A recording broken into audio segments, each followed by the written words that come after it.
अस्सलाम वालेकुम, मैं डॉक्टर नाज़िया जुबी। आज हम जिस टॉपिक पे बात करने के लिए आए हैं वो है नॉर्मल डिलीवरी और उसके फ़वाइद और सजेरियन और उसके नुकसानात।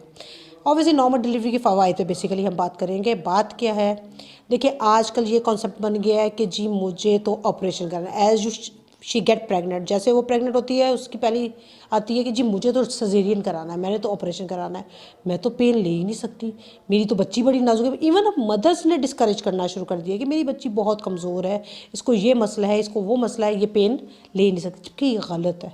देखो, एक चीज़ जहन में रखो कि नॉर्मल डिलीवरी सिर्फ़ और सिर्फ 24 से 36 घंटे का अमल है जो पेनफुल अमल है, उसके अलावा उसका कोई ड्रॉबैक नहीं है। जबकि सजेरियन कट कट का मतलब है आपकी ऑब्वियसली एक नॉर्मल चीज़ में जब कट आता है तो वो कट चाहे उसे स्टिच कर भी दोगे लेकिन वो कट कट ही रहेगा, तो आपकी बॉडी जो है वो नॉर्मल रह ही नहीं सकती। एक बंदी ये कहे कि नहीं सजेरियन कराया था मुझे तो पता ही नहीं चला, no, you have to feel the pain. आपको दर्द in the whole life pain feel करनी पड़ेगी, ठीक। नॉर्मल डिलीवरी में क्या होगा, 24 से 36 घंटे पेन, नो डाउट पेनफुल होता है, लेकिन सिर्फ 24 से 36 घंटे वो पेन है, ठीक हो गया।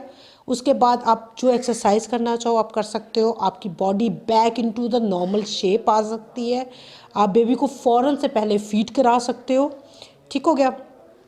उसके बाद आपने भागना दौड़ना अपने डेली वर्क्स जो करना है, इवन बेबी को आप खुद अच्छे से डील कर सकते हो। इसके बरक्स अगर आप सजेरियन कराते हो तो क्या होगा, सजेरियन से पहले तक तो आपको भाई कोई पेन नहीं है, बेबी आपने डिलीवर कराया और साथ ही अपना पेट पकड़ लिया, पेन हो रहा है, पेन हो रहा है, पेन हो रहा है, अच्छा जी पेन, उसके लिए आपको उस एक्स्ट्रा पेन किलर्स भी खाने पड़ेंगे, जबकि नॉर्मल डिलीवरी के लिए आपको कोई मेडिसिन लेने की ज़रूरत नहीं, बस हल्का सा एंटीबायोटिक लोगे एंड दैट्स इट। उसके चक्कर में जो है, जबकि सजेरियन में आपका ये सीन होगा कि आपने एंटीबायोटिक्स खाने, आपने पेन किलर्स खाने, वो आपके स्टमक को भी अपसेट करेंगे, ठीक है। इसके बाद आप कम से कम 10 डेज़ तक एक नॉर्मल मोबिलिटी भी आपकी नहीं आएगी, आपको उसके लिए भी सहारा लेना पड़ेगा, कोई हेल्प करेगा आपको, आप वॉशरूम जाओगे तो टेंशन, मतलब कोई भी मूवमेंट लोगे, इवन बेबी को आप फीड कराते हुए भी 2 to 3 डेज़ तो पेशेंट फीड करा ही नहीं पाता, और उसके बाद कराता भी है तो इतनी अनईजी और इतनी पेन, और उसके बाद सोने पे सुहागा तब हो जाता है जब वो ही सजेरियन ख़राब हो जाए, उसमें इन्फेक्शन हो जाए, वूंड आपका जो है ना ख़राब हो जाए, तो मतलब वो जो 24 से 36 घंटे आपने बचने के लिए जो ऑपरेशन कराया था वो आपको आगे 40-45 दिन आपके ख़राब हो जाए। तो भाई खुदारा इस अलमिया से निकले। फिर ऑपरेशन हो गया तो एक्सरसाइज आप कर ही नहीं सकते हो, बहुत सारे 3 मंथ्स तक तो आपने वेट लिफ्टिंग का तो क्वेश्चन ही नहीं है, बहुत फास्ट मूव नहीं कर सकते हो, चलने फिरने में आपको इशू होगा। जबकि इधर तो ये है कि आपने नॉर्मल डिलीवरी कराई, after 10 days 20 days you can start your exercise, normal exercise से स्टार्ट करोगे और आफ्टर 40 to 45 डेज आपने जिस किस्म की एक्सरसाइज चाहो आप कर सकते हो। लेकिन सजेरियन में ऐसा बिल्कुल भी नहीं है, सजेरियन में 3 मंथ्स तो आपने कोई एक्सरसाइज का क्वेश्चन ही नहीं है, ठीक हो गया। और आफ्टरवर्ड भी आपने बहुत सारी एक्सरसाइजेज जो एब्डोमिनल होती हैं, जिनमें एब्डोमेन को कम करने का होता है, वो आप कर ही नहीं सकते हो, क्योंकि रीज़न यही होती है कि जी आपको ये एक्सरसाइज नहीं करनी चूँकि आपका सजेरियन हुआ है। तो प्लीज़ प्लीज़ ये जो आपने एक बना ली ना फैंटेसी कि caesarean is a very cool thing, it is not at all cool. इसमें तो आप अपने आप को कटवा रहे हो, कोई चाहेगा अपने आप को कटवाना, लेकिन अब वो फैंटेसी बन गई है। अच्छा उसका सजेरियन हुआ था, मैंने भी सजेरियन कराना है, वो तो कह रही थी पेन फ्री है, it is never ever pain free, वो हमेशा पेनफुल प्रोसीजर है और उसकी pain throughout your life चलनी है। जबकि नॉर्मल डिलीवरी में क्या होगा, आपके 24 से 36 घंटे पेनफुल फिनोमेना चलेगा and afterward you didn't feel any pain, आप एक नॉर्मल इंसान की। हाँ जी, तो नॉर्मल डिलीवरी के बारे में और सजेरियन के बारे में हमारी बात चल रही है। बात हम क्या कर रहे हैं कि नॉर्मल डिलीवरी यार कुदरती अमल है, उसमें आपको अल्लाह ताला हेल्प आउट करते हैं, ठीक है। आपके ऐसे हार्मोन रिलीज़ होते हैं जो आपकी बॉडी की कॉन्ट्रैक्शंस करा के आपकी बॉडी की बहुत सारे इश्यूज़ को रिजॉल्व कर देता है।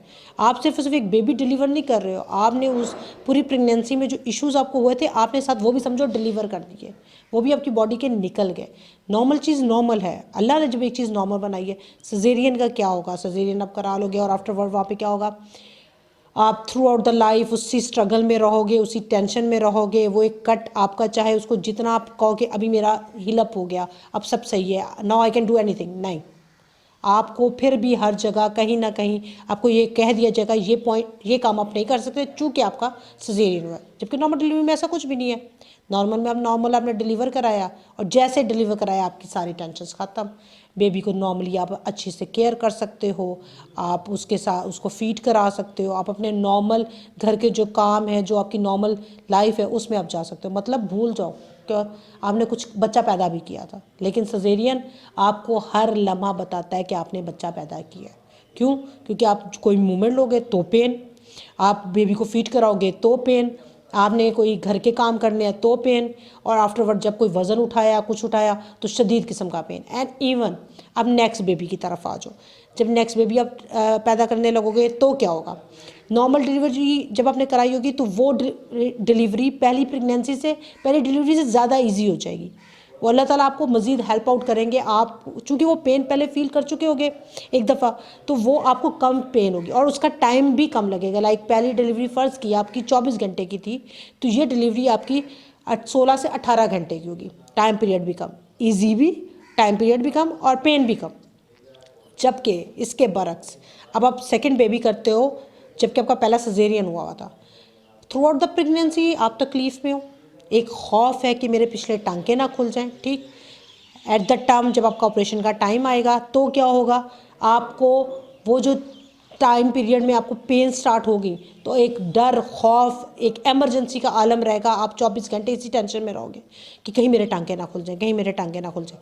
चलो जी, उस चीज़ से आप निकले, आपका सजेरियन स्टार्ट हुआ। सजेरियन के बाद पहली दफ़ा पेन अगर आपने इस लेवल की पेन फील किया तो मेक योर माइंड कि नेक्स्ट टाइम आप इस लेवल की पेन फील करने लगे। वो पेन फील करने का अलमिया ज़्यादा, आपकी यूट्रस जो पहले एक कट की वजह से अब उस पर 2 कट लग गए तो उसके वो मज़ीद जो है फ्रजाइल होगी, टूटने के लिए वो और भी ज़्यादा जो है वो उसमें वो आ गया। ठीक है, वो मज़ीद समझो नाजुक होगी, फुरफुरी होगी। आफ्टरवर्ड आपके इस सजेरियन के ख़राब होने के चांसेस भी बढ़ गए। आपकी बॉडी पे हर जगह डबल कट आ गया।